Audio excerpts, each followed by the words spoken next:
bago po yung ipahayag yung pasalamat namin sa inyo pong lahat, nais ko po munang ibahagi ang isa pong kwento.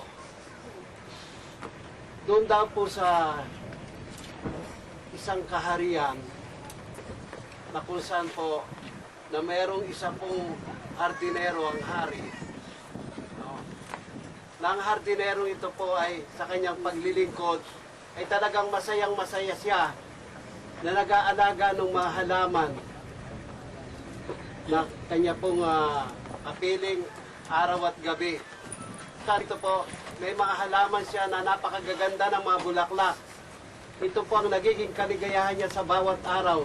Sa umaga pagkagising niya, unang-unang tinitingnan niya ang mga bulaklak nito na kanyang inaalagaan. Ngunit isang araw po, nang siya'y magising, siya po'y nalungkot sapagkat nawawala ang isang magandang bulaklak na kanyang inaalagaan. Tadyang hindi niya malaman kung saan nagpunta, kung sino ang kumuha, bakit nawawala. Gayon na lamang ang kanyang pagtangis, panagoy, sapagkat mahal na mahal niya ang bulaklak na ito na napakaganda at matagal na niyang inaalaga at mahal na mahal niya. At sa ganyong kalagayan niya, nagkataon po na siya'y ipinatawag ng hari.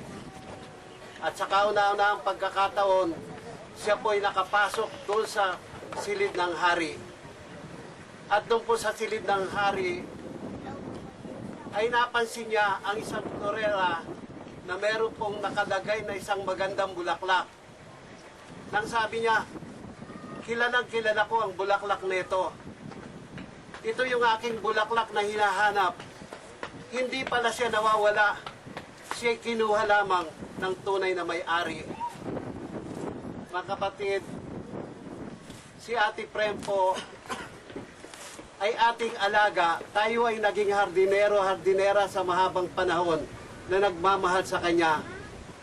Ngunit sa ating pong palagay, siya biglang nawala sa ating piling na inakala natin na gayon na lamang basta nawala siya kung kaya tayo nalulungkot dahil wala na siya sa ating piling. Mga kapatid, sinasabi ko po na ang ating kapatid si Ate Prem ay hindi po nawawala. Siya kinuha lamang ng tunay na may-ari. Siya po'y nasa piling na ng ating Panginoon ngayon. Kaya ito po, tayo man ngayon ay mayroon pa rin mga alaga na magandang mga bulaklak na mahal natin. Pero darating po ang panahon, maging tayo man ay kukunin po ng tunay na may-ari. At doon po, lahat tayo magkasama-sama na mamumuhay sa piling ng ating hari, ng ating Panginoong Diyos, na siya pong tunay na may-ari sa atin. Purihin po ang Panginoon. Maraming po salamat. So sa pangalan po ng ng Ventura at Perez po, no, mga kamag-anakan po ni Ate Premi, pamilya, lahat po kayo, hindi ko nababanggitin po ang mga pangalan, bawat isa, na alam ko po na naging bahagi kayo, malaking naitulong ninyo po, lalo na sa mga sandaling ito po na kung saan ati pong inihatid ang labi ng ating kapatid sa huling hantungan. Maraming pong salamat sa inyo. Lahat po kayo, pinasasalamatan namin at maging sa pangalan ni Perling, anak ni ate, at kina June, pinasasalamatan namin kayo. Marami pong salamat sa lahat, maging kamag-anak, kaibigan, kakilala, lahat po kayo na tunay na nagmamahal sa aking kapatid. Lubos po namin kayong pinasasalamatan at dalangin namin pagpalain po kayo ng Panginoon. Salamat po.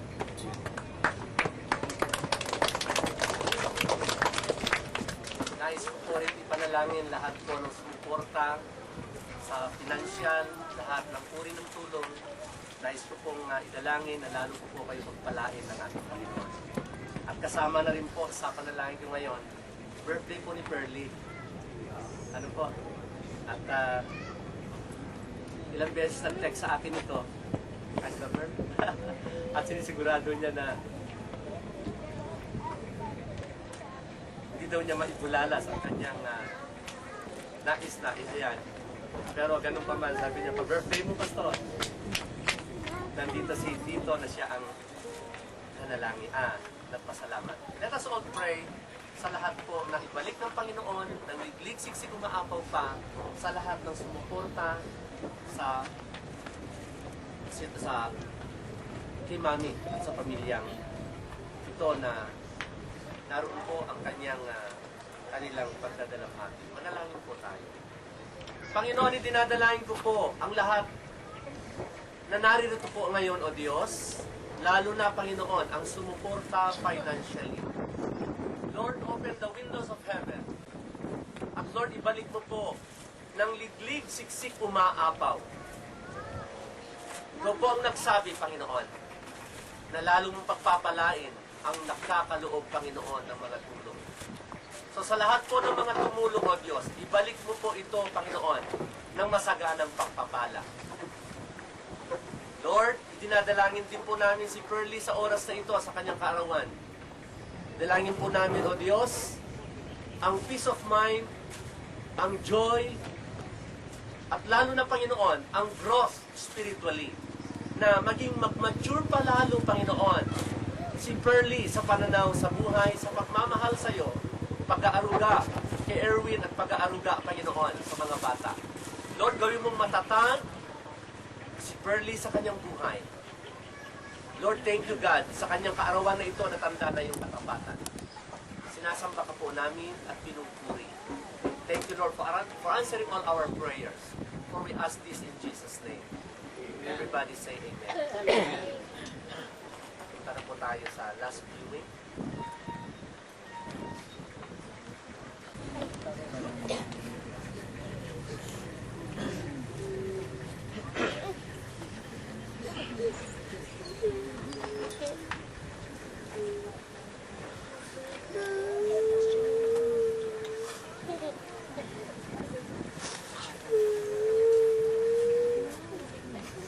Lapit tayo dito. Hindi ko makita katawan niya. Hindi ko makita.